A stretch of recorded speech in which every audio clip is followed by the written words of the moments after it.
Let me tell you a story from the heart of Africa. A tale whispered by the winds, carried by the river, and remembered under the shade of the great baobab trees. Once, in the lively village of Ekulo, where drums spoke louder than words, and even goats had opinions, there lived a mighty chief named Ekwu.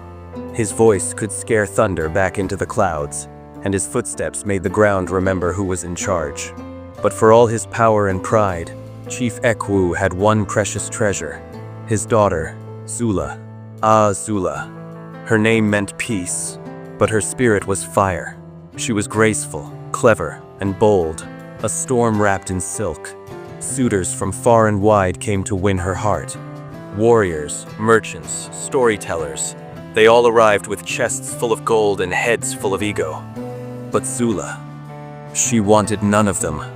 She often said, "I seek a man who sees with his soul, not just his eyes. One who listens to the wind and speaks to the stars."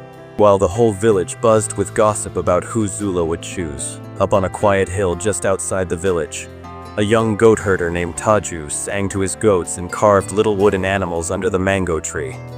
He had no riches, no title, just a kind heart, rough hands, and a dream that one day, someone would see him for more than his goats. Every afternoon, Zula would walk near the hill, pretending to pick wildflowers, just to hear him sing.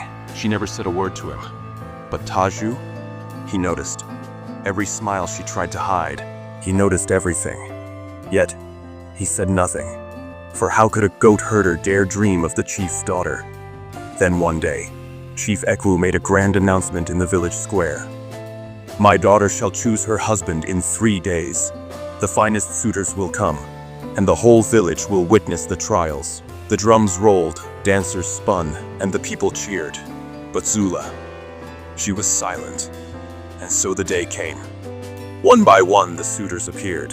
Strong, rich, impressive. One brought jewels from the riverbed. Another arrived with a lion's tooth on his neck. A third rode in on a horse as white as clouds. Each one tried to win her with power and pride. And then, just as the sun began to set, a quiet voice rose from the edge of the crowd. It was Taju.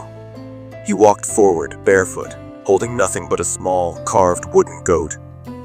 "I made this," he said gently, "from the wood of the baobab. I don't have silver or silk, but I offer you honesty and a heart that sees you." The crowd laughed. The suitors scoffed.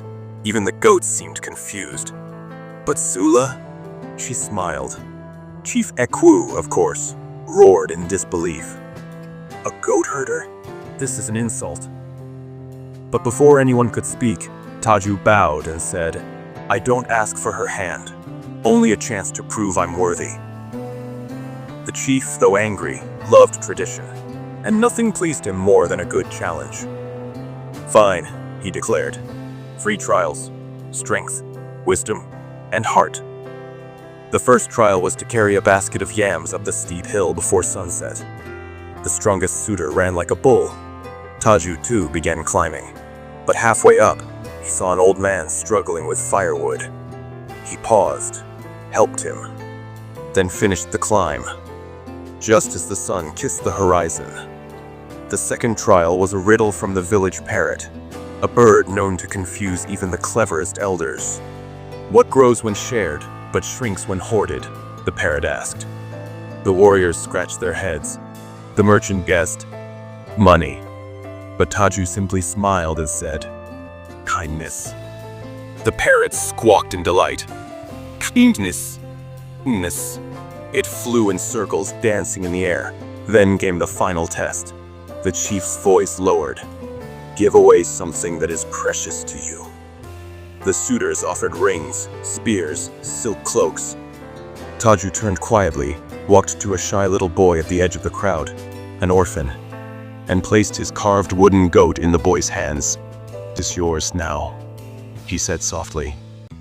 "May it remind you that you're not forgotten." The village went silent. Even the drums paused. Zula stood, tears in her eyes. Chief Ekwu said nothing for a long moment. Then, he smiled. "A man who carries the weak, solves with heart, and gives without fear. is a man worthy of a queen." The crowd erupted with joy. Goats bleated as if they too approved.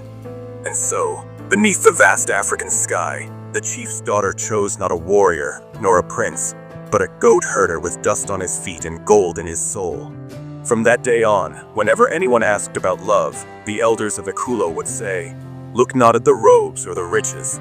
Look where the goats graze, where the mango tree leans. For there lives the boy who sang to the stars and won the heart of a queen."